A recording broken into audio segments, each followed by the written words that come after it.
rest.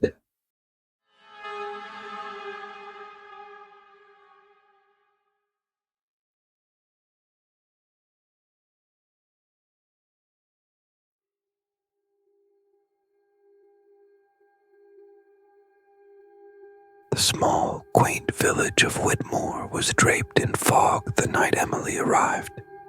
She'd been drawn to an obscure estate, Greyfall Manor, after receiving a peculiar invitation in her grandmother's handwriting. Only her grandmother had died 10 years ago, her family's secrets buried with her. Upon her arrival, the doors creaked open by themselves. The house seemed oddly vacant, as if no one had lived there in decades, yet the air felt strangely alive. Shadowed corridors led her deeper into the manor, the walls whispering secrets she couldn't quite hear, but somehow knew she shouldn't. An unsettling painting caught her eye, a woman who looked hauntingly like Emily herself, painted with lifeless eyes.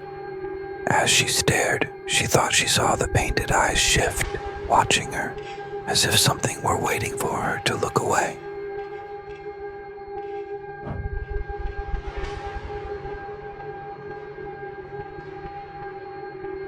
Hours slipped by as Emily wandered through the hallways, feeling an unseen presence follow her. She noticed details she hadn't before, the way the wallpaper seemed almost to breathe, and how every time she turned a corner she found herself at the same door.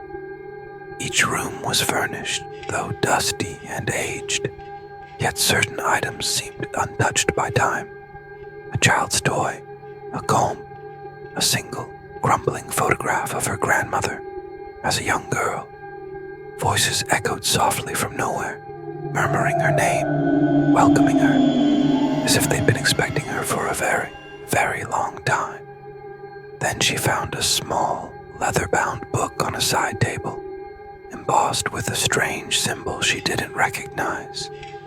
Its pages were filled with entries dated over a century ago, but one was written in her own handwriting. "I am bound here, forever."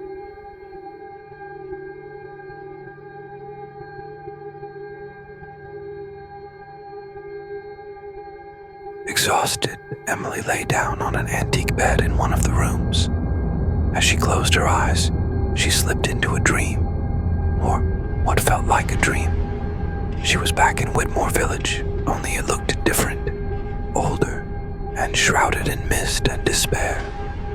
A little girl appeared, holding her hand, her face hidden by shadows.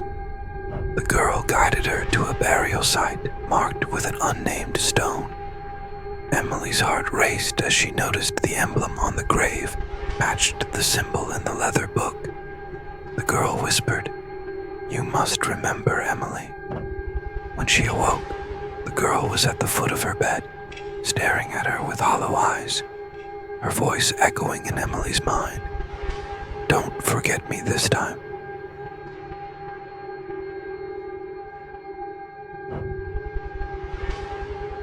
Still dazed, Emily fled the bedroom and stumbled into another room lined with mirrors. Her own reflection seemed wrong, shifting and distorted, as though someone or something were moving within her. In the largest mirror, she saw her grandmother's face, twisted and painful, reaching out to her through the glass. "Emily, I did this to protect you," she whispered, her voice like a cracked lullaby. "But time has looped back. I can't save you again." Panicking, Emily backed away and saw herself in the mirror, transform into a young girl with lifeless eyes. "You're bound here, like me," the reflection said, smiling with malice. Emily felt as though she were being pulled closer to the glass.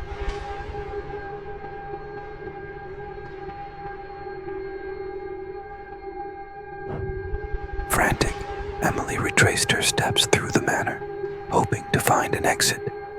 She remembered an old family legend about the house, about how each generation had a keeper meant to stay behind, trapped to guard its secrets. Her grandmother had been the keeper before her, yet something had gone wrong. The family curse should have died with her, but Emily sensed something ancient and dark still clinging to her bloodline, demanding a new keeper to bind it. In a hidden room, she found an altar with her grandmother's necklace and a torn letter warning her to never return to Whitmore. But it was too late.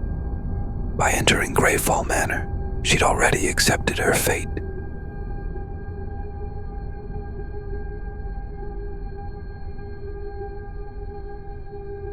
Desperate, Emily tried one last trick.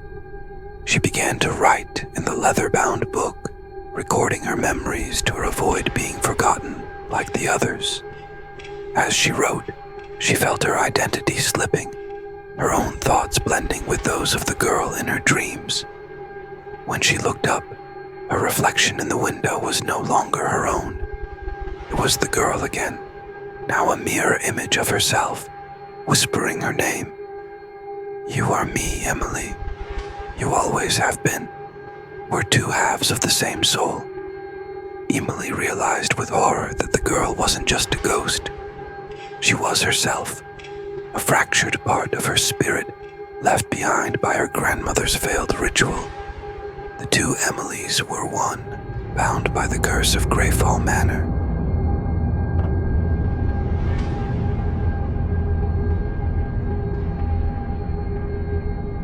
In the final hours of her entrapment, Emily uncovers an ancient ritual hidden within the leather-bound book, one that could sever her family's bond to the manor, but only if she sacrifices her memories of her family's entire past. It's her only hope to free herself and end the curse once and for all.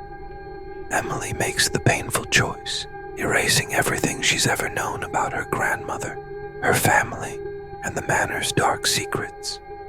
With the last lines of the ritual completed, the manor begins to crumble around her, releasing the souls of those who'd been trapped there.